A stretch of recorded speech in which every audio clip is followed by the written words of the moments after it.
All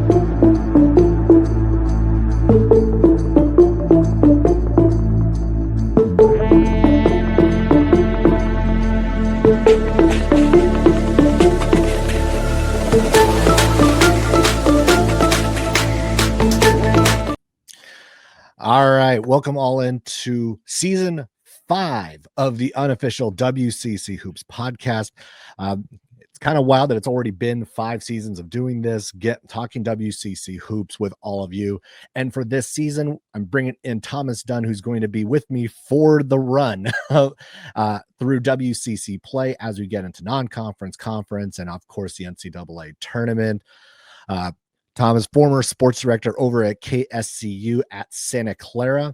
So someone who is vastly knowledgeable about what's going on in the WCC, is another WCC alum. Thomas, thanks for joining me for this as we go through another season of West Coast basketball.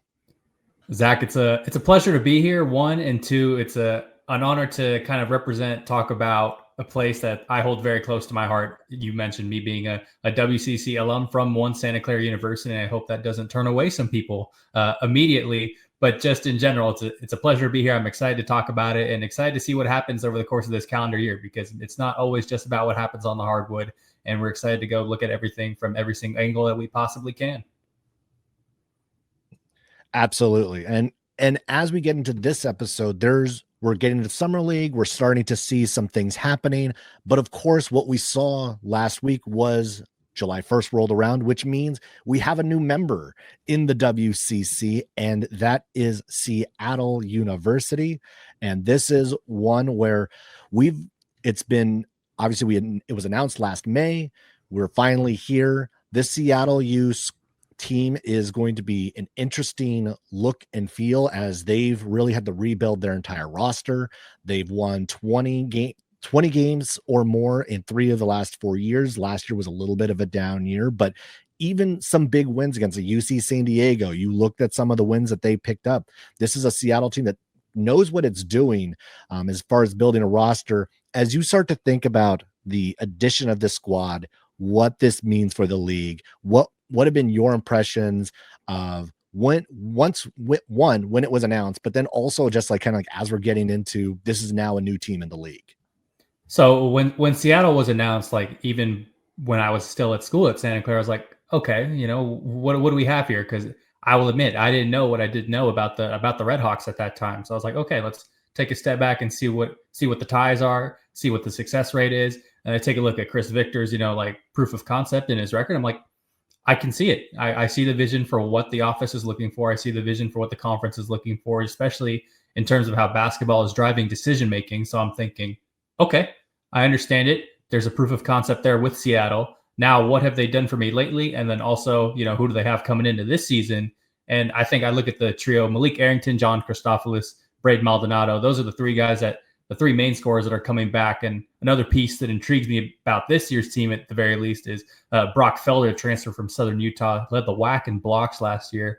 So you have bits and pieces of what this Seattle team can be. And when I look at this upcoming season, what position can they be in? Where are they going to fight for?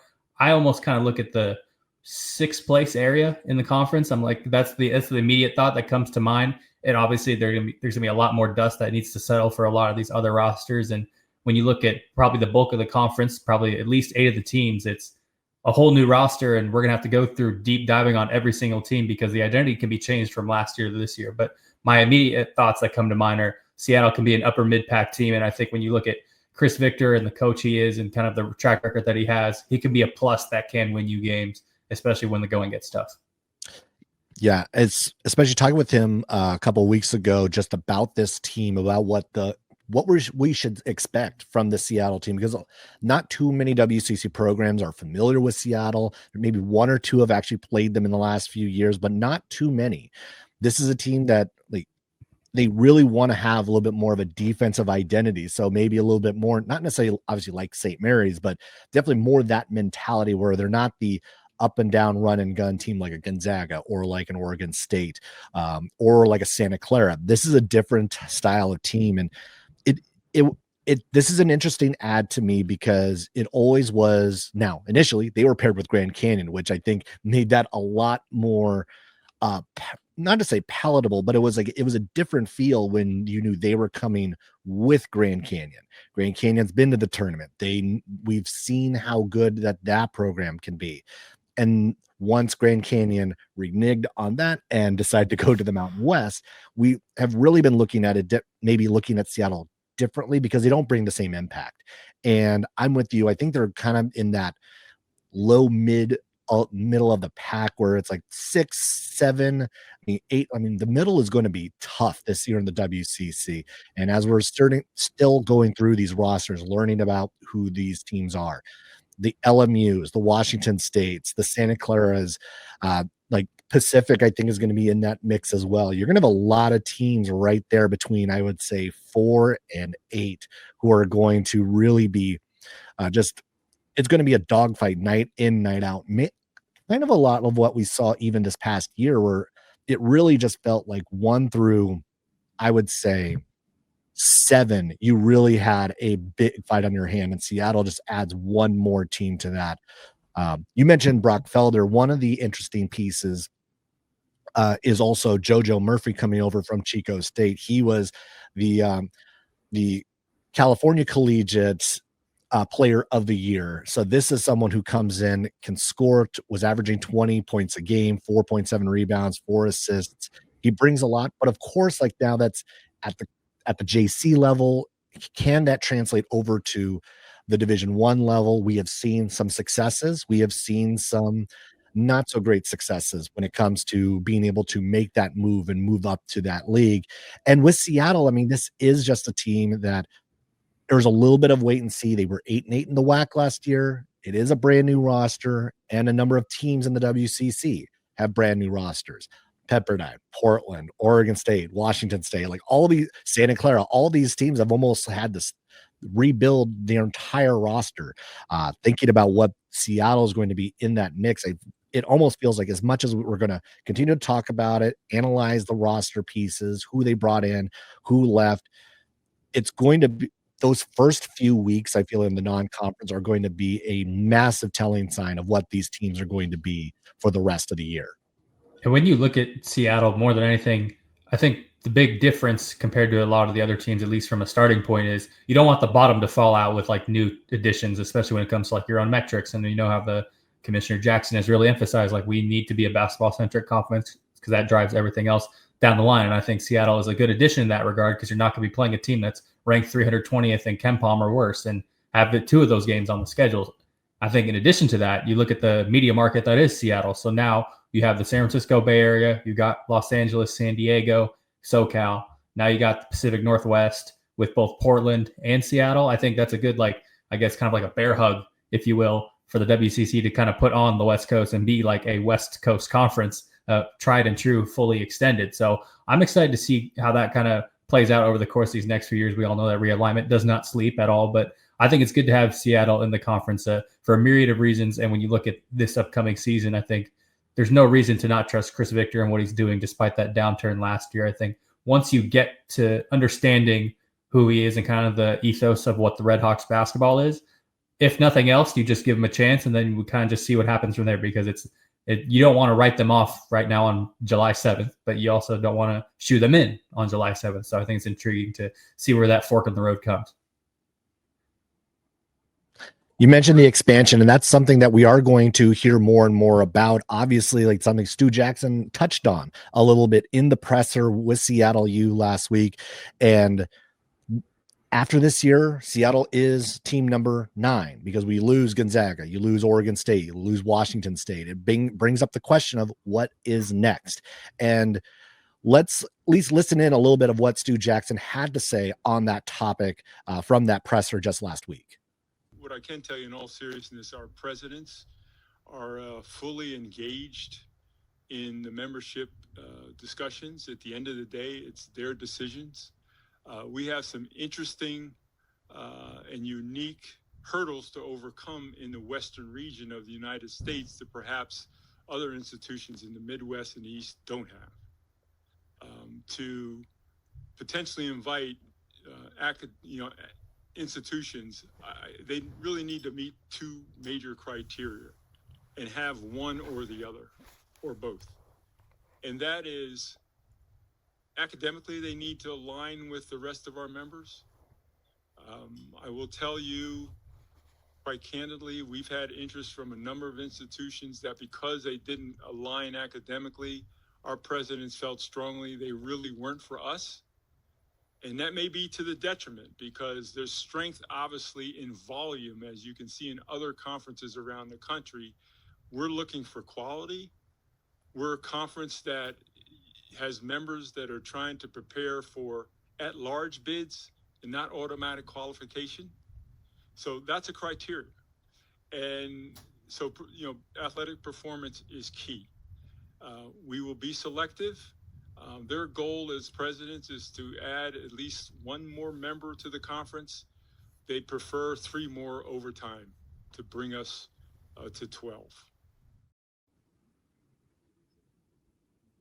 I mean, there's a couple interesting things in there. Obviously, the first of bringing in one more and potentially getting back up to 12, which obviously makes a lot of sense based on the just the landscape and everything else, but also almost the note that there probably have been a couple other schools that have asked and maybe the president said no. That almost kind of led me to believe that there were a few that didn't quite hit the academic marks that the WCC was willing to handle and passed on. Now, I think we can probably also point to at least one school, Grand Canyon, that did end up not joining after all, who probably didn't check off all the academic boxes, but overwhelmingly checked all the athletic boxes and the competitive boxes. Even thinking about the idea of 1 or 3 more teams, how does this set with you? Because initially, I'm thinking of we're running out of teams on the West Coast. You kind of almost have to think outside the box when it comes to teams that are going to, or schools who are going to fit the WCC profile. I think there are a lot of different lanes that you can drive down or pick, or however you want to dish it out. And I think the first starting point should be is this conference is based as a faith-based private school conference. So that's you take a step back, you look at St. Mary's, San Francisco, Santa Clara, all these different schools are private institutions or faith-based institutions, and it goes on down the line, Seattle being another one right there. In this specific case, it becomes a question of kind of what do you want your identity to be? And when I hear that clip of, some logistical challenges, I kind of think of as being a Cal guy myself. I understand the logistics of the University of California system. So when realignment came for them, was it Cal and UCLA were meant to be paired together, and the fact that they weren't caused a whole bureaucratic nightmare. So in this case, for the WCC, if they were to say, hey, I want UC Irvine, does that mean they also have to take along UC Santa Barbara and UC San Diego? Now, that's a magic 3 teams that gets you to 12. And in my personal opinion, I would not be opposed to adding those 3. But that does change kind of the ethos of your conference in the sense of those are now public schools. People are going to want to know the financial numbers. They can FOIA those financial numbers. And then the presidents maybe bid off more than they bargained for at that point. So it becomes a question of what do the presidents want? I feel like this is something more, as much as the athletic directors kind of set the table, is kind of where I think you kind of see the gavel from the presidents more than anything. Because not that they're hands off, but it's we trust our athletic director to do the work and do the job effectively. But at this point, this is something where our line in the sand has to get drawn. And I think that's one of the areas when you look at realignment, where does that line in the sand get drawn? And I look at those UC schools, and I think there's the challenge right there, because you have 3 schools that I think that would fit both academically and athletically. And then now you get to a point of, do you want to change it up into a public school versus private school phenomenon? And then where you go from there. And then it begs the further question. Are you going to just abandon geography at this point? Because we know that if you look at the Atlantic Coast Conference, they currently employ 3 teams that are not from the Atlantic Coast. So now if you look at the West Coast Conference, what's going to happen going forward? Are they going to continue to be, shielded towards the de facto, for lack of a better phrase, West Coast? Or are they going to continue to swim outwards and try and rope in some teams because they have good basketball programs and good academics? Yeah, I think that that's one of the things you have to think about, is that you really do have to think outside the box. Now, as far as like school size, yes, the public school thing is a little bit of would be a new thing for this league, even if, like, yes, you had Oregon State, Washington State in the last few years, but we knew that was short term. We knew they were affiliate members. It wasn't quite the same thing of taking on a UC Irvine full time as a member for all of your sports. But as far as school size, it's not like that this conference has not dipped into the massive school. BYU is a perfect example of going with a school with massive resources and it working out really well for both sides. It was a good home for BYU while they were here. It was a good fit for the WCC to have them for the decade plus that they were here as well. That was a good pairing for BYU and for the league. And if you look at the likes of an Irvine, a Santa Barbara, or a UC San Diego, which I agree, like, I think if you want to stay regional, if you want to stay competitive, those are three schools that make a lot of sense to add to the existing, or what will be the layout of the WCC in a year from now. I will say, like, right now, it will be 9 schools, as we know, for the WCC going into next year. So St. Mary's isn't going anywhere. San Francisco's not going anywhere. Santa Clara's not going anywhere for now. Obviously, with realignment, all these things can change very quickly. But right now, we know it's going to be 9 minus those 3 that we are aware of.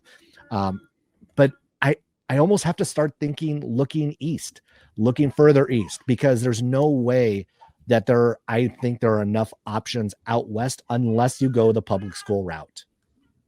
Yeah, I'm kind of in agreement, because then you kind of have to break down the wall, break down the barriers, so to speak, and you kind of look at those Missouri Valley-esque schools and conferences, just to throw an example out there, and you know that there are some college basketball brands that are in that area. So I think one school for certain that is mid-major, San Francisco went out and played them on the road, is Bradley. Like, they're a good team year to year. They're a team that would enhance the profile of the WCC, but it begs the question of the line in the sand, the fork in the road. Are you willing to almost depart from the geographic, like, questions of what the West Coast Conference would be? And I'm not going to sit here and say that's right or wrong. It's just kind of how it is. So it becomes a decision time thing. It becomes like what do you value over most? And who knows if the presidents accept that, or despite the standing right there. And it's kind of just a wait and see approach, because I think it would be foolish, at least myself, to try and get in the heads of these presidents and say, you know what, we're going to accept this, but we're going to deny that. So it becomes a whole nother dilemma of who are we, what are we, how are we going to do it, and how are we going to continue to be one of the best, at least for now, one of the best mid-major conferences in the country. Because year over year, you do see that production with St. Mary's. You now are seeing that production with USF, with Santa Clara. Now, who could be another team to kind of do that? We see Seattle as a team that could potentially do that if they continue to rise up in the ranks. Could new members do that? Is it going to be a public school? Is it going to be a private school? So it ends up becoming a whole nother deal of, ask yourself these rhetorical questions of what is the WCC? And as we sit here in 2025, it is continuing to be a faith-based and private school set of institutions that have a focus on basketball. So we'll kind of just wait and see what happens on that front. Yeah, I mean, with everything that we're starting to see with the way other leagues are doing this, you see, again, you mentioned the ACC example of having West Coast teams. You think about what the Mountain West is doing. You think about what even the new Pac-12 adding a Texas State to that group. It's like, it just seems like it's harder and harder to keep that regionality, even though, like, who knows, in a few years, whatnot, we might come full circle on this whole regionality thing, because they realize that it's been too much of the headache to go cross country, back and forth, time zones, all these sorts of things. But for now, it is the reality. And the WCC does have it is a very nice, neat footprint. You're West Coast only, you're Pacific time zone only. And that has, it works out really well when those of us who want to travel to see games, it's easy. It's like, it makes it very, it's practical. It makes a lot of sense for a lot of us. Even going down to Las Vegas for the WCC tournament, that is still a destination spot to be able to go to and everything else.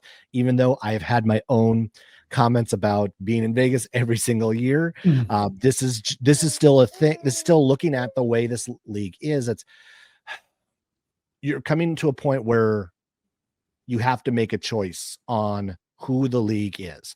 And if we are going to see the WCC expand outside of the Pacific time zone, if that is into the Central, if that we start to see them look at other schools that may be part of, let's say, a Missouri Valley or some other mid-major conferences that make a lot of sense on a basketball front, you at least have to entertain the idea. I don't know exactly which schools are going to pop up, but I mean, if it's not the Cal Baptist, which makes sense on an institutional front, or a Denver, but doesn't make sense on a competitive front, if the UCs don't make sense, you have to figure out who does then. Who does make sense for this league in the long term? Yeah, and I think it's going to be a question that they're going to have to wrap their heads around. Like, you're going to have to get into this, I don't want to say nasty like debate over it, but it's going to be one where it's going to get very spirited in the room of, who are we? And it's like the adolescent years of the WCC, for lack of a better comparison. They're growing up, we're getting into the adult world. You want to play with the big boys. You're going to have to make big boy decisions. And I think this is going to be one of those forks in the road that I keep mentioning of, we're going to find out what we're made of. We're going to find out what our institutions are made of, and we're going to find out where their limits are and if they're going to enforce them, because we kind of saw, I think you almost kind of see it with the Grand Canyon example. It's like they got scorned that way. Now they're going to be a little bit more cutthroat once they get to the finish line of what this conference is going to look like going forward. And I think that's one thing we're going to have to take a peek at from the outside. And I know you mentioned, like, it's good to have these local trips, and I like them too. I don't have to go any more than a 2-hour plane ride to go pretty much anywhere for any single game. And, the only thing I would almost want to change, and I know it's a logistical nightmare to try and change it, is, hey, the fans are mentioning, oh man, we were in Vegas every year for the tournament. Hey, I would love a Bay Area tournament. I can just commute up there. that'd be a grand old time for the both of us. But we'll kind of just wait and see on that on all these fronts. Right. I mean, a San Diego tournament, a Seattle tournament, if you want to hold one that's maybe a little bit more quote unquote neutral, Sacramento, if you want to do LA, like the WCC, because of the footprint it holds and where the schools are located, it does give you a lot of options. Yeah. But I think the one thing that I do want to clear up in terms of like what those logistical nightmares would be is, you think of the Orleans, I think it holds up roughly 7,000 people in it. Now you're looking for a mid-sized gym, arena, however you want to quantify that, in big markets. So you look at Sacramento, it's the Golden One Center, NBA Arena. San Francisco, you have Chase Center. Like, Oracle Arena is probably too big, as much as you would think, oh, it's a quiet place right now. SAP Center, again, a very big place if you're doing it in San Jose. LA, I mean, I can only think of like the Forum, for example, because I don't think you'd want to play it like Poly Pavilion over at UCLA. So it becomes a bit of a bigger problem, as much as Zach and I are trying to joke about it, be serious about it. It becomes a big of a logistical hurdle. So I like Vegas for the role it plays, and going forward, then it becomes another one of those questions. Can we stick around at the Orleans given the popularity of the conference, or are we going to have to look elsewhere? Even within Vegas, that is. Yeah. And now, one of the things, obviously, like we're talking about expansion and everything else, we were talking about it and trying to play a little bit of the guessing game on all of the past WCC teams. Now, Thomas has actually looked at the list more recently than I have. I think the last time I've actually looked at all the past member list was maybe at least 5 years ago. It's been a while. I'm pretty sure I remember them all, but okay. So one clue I was given, like Thomas, you said, was it 16? That was my clue. There were 16 total full members, and that's the way we're doing it. Full members of the WCC. No affiliates, no nothing. No affiliates, no nothing. We really get into the weeds if we start doing affiliate members with different sports. Yeah. And it would take a long time to then name all of those schools. All right. So we talked about the 12. Or sorry, 16 total. And this include this. All right. So I'm going to start. We'll knock out the 9 right now that are currently in the league. Okay. St. Mary's, Santa Clara, San Francisco, Pacific, San Diego, Pepperdine, Portland, LMU, Gonzaga, and Seattle. All right. That is all clear along that front. The 9 and Seattle twice over. as we know, like this is their return as a full member to the WCC. So, all right. So I'm got 7 more. I obviously BYU, the most recent one to make their exit, is one of those. 16. Let's go with UNLV, I believe, is one of those past full members. That'll fly. That's another one down. Nevada is one of those. You've got the Nevada two-step. San Jose State, I believe, was one of the past members. Welcome back to the Bay Area. You've got that one too. Yeah, knew the Spartans were in there somewhere. So I've got the 12, so I'm 4 more. Oh, I know, 5 members. So you're way down the line, Zach. You've actually only got 2 left. Two left. All right, so 2 left of the one. UNLV Nevada. I said that one got Pacific. Now this one does get a little harder. Got LMU, got Pepperdine. Let's see. Past the WCAC probably at one time when these schools were there. Mentioned Seattle, mentioned Portland, got Gonzaga. Oh God, now this is actually maybe I am starting to miss these. He's watched. Let's go with Cal Poly. Cal Poly survey says that is strike 1. Oh. All right, now Cal Poly slow. All right. Oh wait, Fresno State is one of them. And then there was one. Oh, all right. Fresno State got him right there. All right. Last one. I want to say let's do. No way they were in the league. I was going to say. Actually, you know what? Let's throw a flyer out there. Sonoma State. Wow, what a flyer! That, as much as I would like that to be the case, that is strike 2. And all right, I know I'm gonna miss it, but let's give it a shot and let's go up 80. And I'm gonna go Sac State as the last one. Survey says that is strike 3, and you're out. Oh, the final last one. The final man, and we didn't wear the right hats for the occasion, but those gauchos from UC Santa Barbara are the final full-time member of WCC in its history. Oh, forgot UC Santa Barbara. Those darndest gauchos. Oh, see, Aiden Mahaney did stay in the WCC. Yes, he did. If we're going back in time, he did. All right. That got 15 of the 16. All right. Yeah, I want to know, everybody in the comments, if they're playing along, how far along did you get before you started to wrestle with yourself of, man, this history goes farther along than I get paid to know. How many people were screaming UC Santa Barbara at the end? There wasn't me. I wouldn't have guessed that the shoe was on the other foot. When were they in the conference? That's the part that I'm in it for a grand smacking total of 5 years from 1964 to 1969.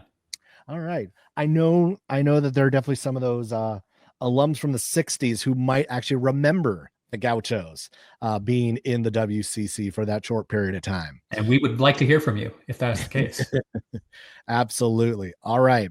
So one of the things that also started over the last week is that Summer League has started, and there are a number of or at least I should say the preemptive events of Summer League have begun. We had the California Classic over the weekend. We also have the Salt Lake City Summer League happening as well. I think that was a grand total of 8 teams were in action or are in action. Some of them do play on Tuesday. So there are still some basketball happening through these events. And even on these rosters and on the Summer League rosters that have been announced, and some of them are still being updated as we continue to go over these next few days. Summer League starts on the 10th. A number of WCC guys are on the list. And before I start to name or start to talk about some of those guys, I do want to play another little game. This time, Thomas's turn to do this one. And we are going to be doing, indeed, a Who Am I?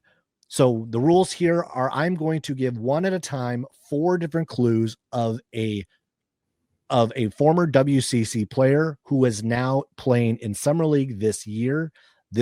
So again, they did play in the WCC, and I'm only referencing those who are going to be participating in Summer League. If I did the math correctly, there's somewhere between 16 to 18 names that are on that list. So at least I've limited it a bit.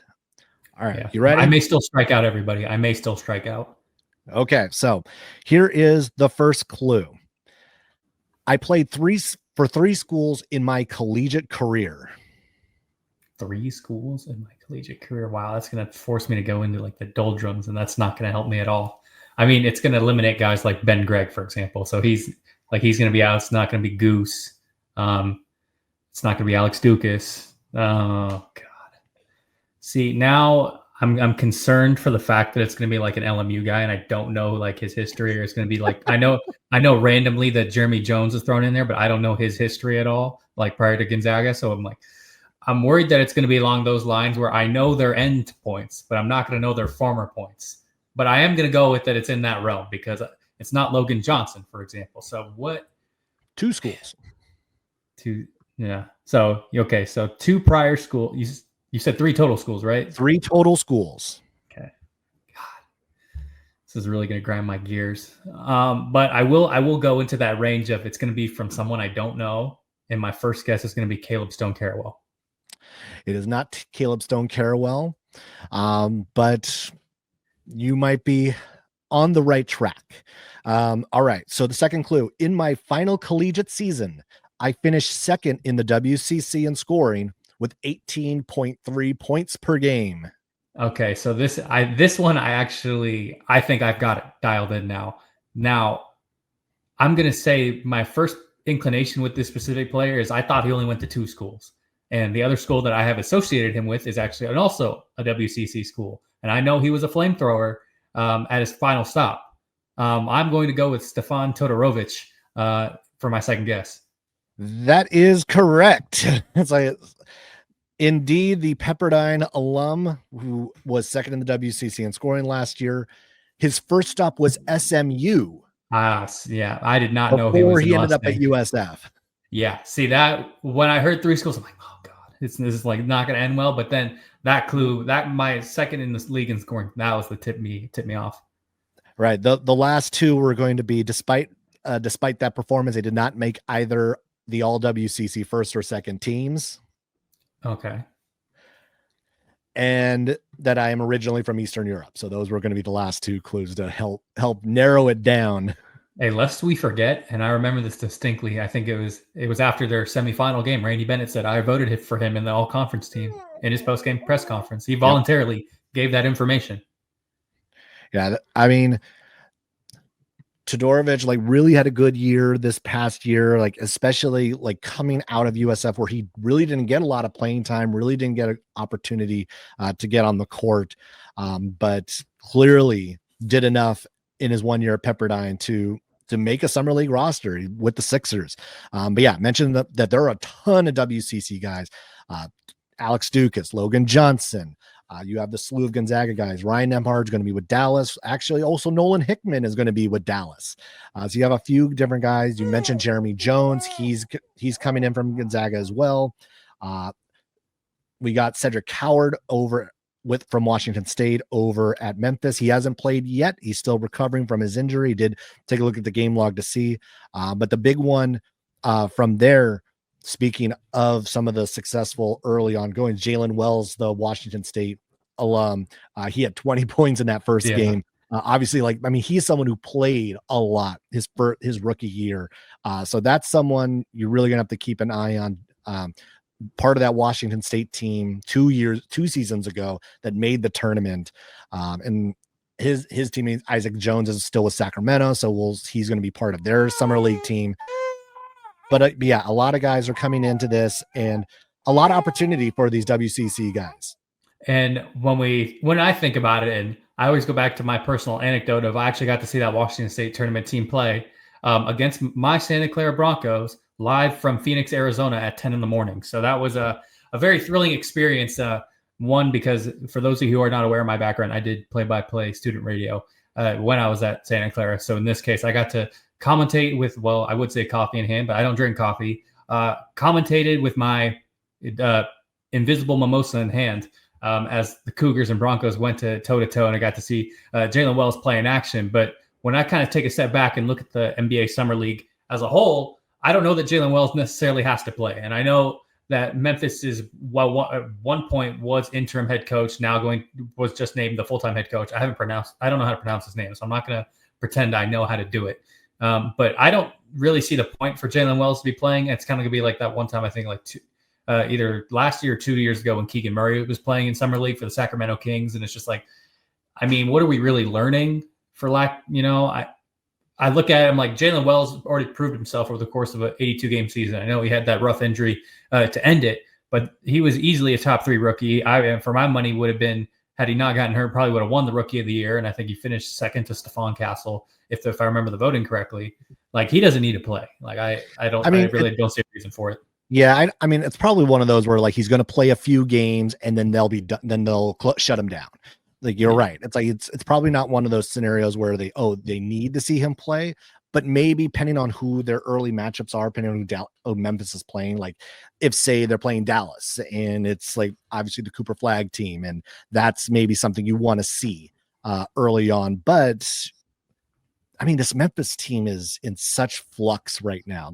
So seeing what they're going to do is just going to be it feels like it's going to be a long road for that Grizzlies squad. Yeah. And I mean, the funniest bit to come out of these last few weeks is, I think it was Shams who announced the Jaren Jackson Jr. extension, and not even like 2 days later, he has like a big turf toe injury that comes out right after from, I think, some basketball run that got announced by the Grizzlies. So if you want to talk about how snake bitten the Grizzlies are, I think that's one thing that you can definitely point to, because you have all the jaw drama. You have now the Triple J injury. You had Jalen Wells going down at the end of the last season and kind of firing Taylor Jenkins at that time. And it was looked at as, oh my God, what's going on here? So now you introduce Cedric Coward, a guy who played 6 total games at Washington State in the year he got drafted 11th overall. So it begs a lot of questions for this Memphis team, but I think we're going to find out a whole lot about them pretty quickly. Yeah, I mean, we'll see a lot about Memphis as we go into the season and whatnot. But thinking about all of the WCC guys that are in Summer League participating with one team or another, always begs the question of going into next year, who are maybe the guys who are next, who are going to be the ones who step up into those roles. Obviously, there's one name that I think will jump out at everybody, I think, from this coming season. And there was now, honestly, there were a couple other names that jumped out early on. We could have talked about Javon Porter 2 years ago, Javon Porter last year. And well, he's still in college basketball. He's still playing. He's not in the WCC anymore, but he is still playing at the collegiate level. So sometimes our predictions don't work out in that way, but there are plenty of guys who have great talent, who might, and maybe some who are maybe not like the ones on paper, or the ones like you can stare at and be like, that's an NBA guy. There might be some who are sneaking in the back door who are going to make their way onto a roster. I mean, no one saw Tommy Kuzi coming the way he did that last year. No one could have seen the meteoric rise of Jalen Williams the last year at Santa Clara. Yeah, he was good, but I did not think lottery pick good at that time. Right. It's like, you think about some of like just the go from borderline draftee to lottery, or not even mentioned to on a Summer League roster, finding their way onto being like the 12th, 13th, 14th guy on a league roster, on a league team like this. There's ways to get on. So like, what are some of the names that are jumping out at you? Because like, I at least have like a few that they have a shot at getting to the league, and at the very least, like being a little bit more of an impact guy come Summer League next year. So I put down a list of 4 guys, and I think one of the biggest things I want to lead with is so many of these rosters have changed that you don't really know who's going to pop out from this upcoming season. I mean, we already talked about in the opening segment of like 8 of these teams have basically said, well, everybody that was here is either gone or graduated, and now we've got to find a whole new team again. So we're going to find out, I think, a lot more about those breakout stars come basketball time. But I think I'm gonna leave you the obvious one, because we talked about him already off camera. But I'm gonna leave you him. But the other 3 that I have on my list is Mikey Lewis. I have Braden Huff and I have Graham Ike, and to varying levels of, I think success that is able. But I think you look at the way Mikey Lewis was given the ball in his hands a lot more over the course of the season. And I think of that WCC tournament final game, the game where both teams combined to shoot 1 of 31 from 3. But one of those consistent points of offense was when Goose didn't have the ball, Mikey Lewis was entrusted to run the pick and roll, was entrusted to feed the ball down to Mitchell Saxton. And I thought he did a pretty solid job at doing so. And I know St. Mary's, more often than not, it's going to be a 4-year stay plus of having people there going in and out, building consistency over the course of time. But I think you look at Mikey Lewis's shooting, you look at the way he can get it up in volume, you look at the way he can get it up over some contested defense, and you look at his development over in his decision-making, and you already know the defense is going to be there because of the program he's associated with. I think you couple all that together, and you could definitely have an NBA prospect, at least if not through the end of this upcoming season, then the season after. I look at Braden Huff, and I think he's got tools. He's got tools that I like. He's got a shot. He's got a floater. The one thing I look for him is consistent defense, and that requires some mass. Can he bulk up enough? And I've seen him block shots, so I don't really have a problem with that. But can he get the mass to consistently be able to hold his positioning and at least feed people off into the right lane? That's the one thing I look for Braden Huff, because I really like his offensive tools. And while it's not like the fastest release, or it's smooth, it's consistent, and I think it's one area really where Gonzaga could have tapped into it earlier, but thankfully in their case, tapped into it at the right time in the WCC tournament in the first 3 rounds of the NCAA tournament. So I look at Braden Huff and I'm like, I'm intrigued. I can see it. He just has to develop a little bit more. And Graham Ike, the last one for me, is I think going to be one of those players. Good college player. I don't know if he's got all the athleticism in the world that's going to be necessary, and pretty much the same I think holds for Braden Huff. All the athleticism necessary to take it to the next level and then be consistent within it. But I think some teams can easily see the production and be like, you know what, I can give you an Exhibit 10, kind of like Augustus Marshallonis, and then go from there. Yeah, you mentioned the likes of a Braden Huff and Graham Ike, and I think one of maybe the positive signs for at least the option of those two is seeing how a lot of people questioned Drew Timme and how he would translate to the NBA, and he has done really well in those first couple years in the G League, and now actually did make an impact at the NBA level with the Nets. So I think at the very least you're starting to see more of a straight line from Gonzaga big man, or at least traditional big man, I should say, to what the NBA is going to work with. Because I think we're also seeing a little bit of a transition in the league, maybe back to more of the traditional big man, more of those power guys, because we're leaving the Steph Curry era.